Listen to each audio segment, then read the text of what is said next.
Hello, this is Colleen from Keeping the Peace Defensive Handgun Training for Women, and today is episode number 5 of the Preparing the New Shooter series, and we're going to be discussing trigger control. The first thing that you need to do when you're practicing trigger control is empty your gun, because you want to do this at home before you go to the range, okay? Familiarize yourself with your gun and how things feel. So empty everything out. If your gun manual tells you not to dry fire your gun, then you can use snap caps.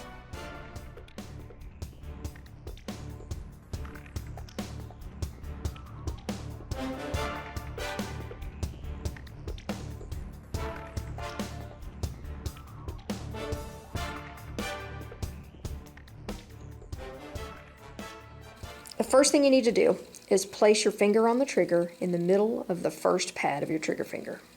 Okay, so depending on how long your fingers are, you're probably going to have some clearance on the side. You don't want to drag your finger on the side of the gun and stick lots of finger in there, because you're not going to be capable of pressing straight to the rear that way.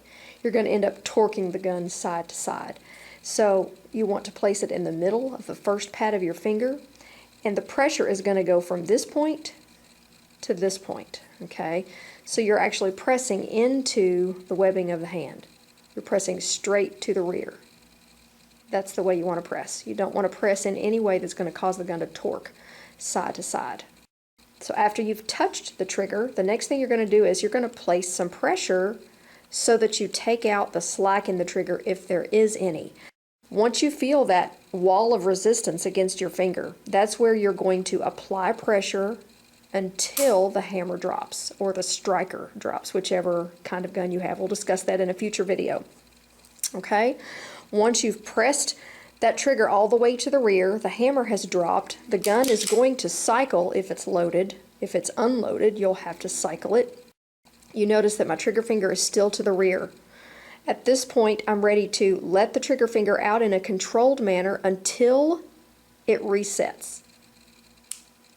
Okay, so hopefully you were able to hear that clicking sound. At this point, I'm ready to press the trigger again in a controlled press. Release, press.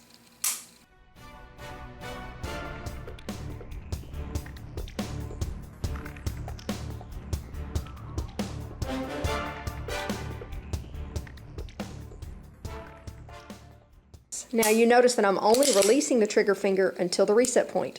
I'm not taking the trigger finger off and doing any kind of wasted tapping motion. I'm also not taking it off and putting it all the way back out on the side in between shots. Okay?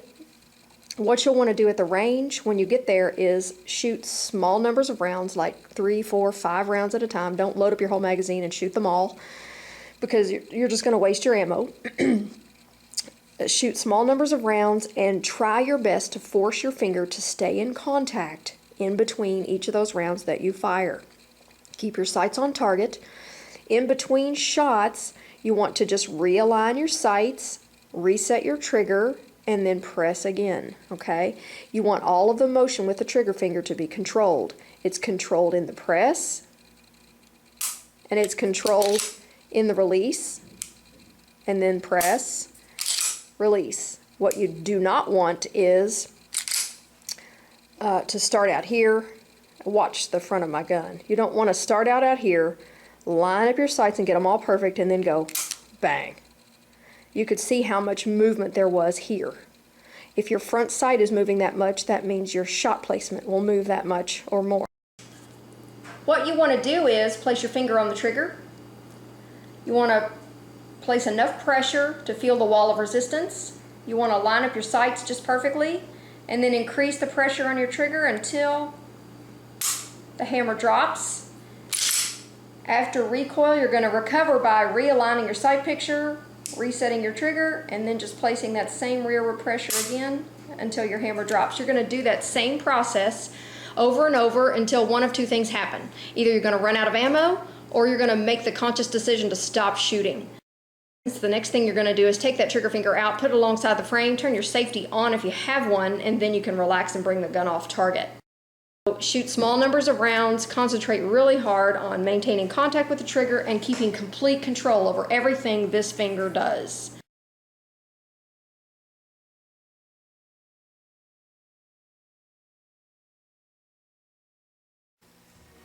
I want to thank you for joining me for episode 5 of the Preparing the New Shooter series, and I look forward to next week seeing you again in episode 6.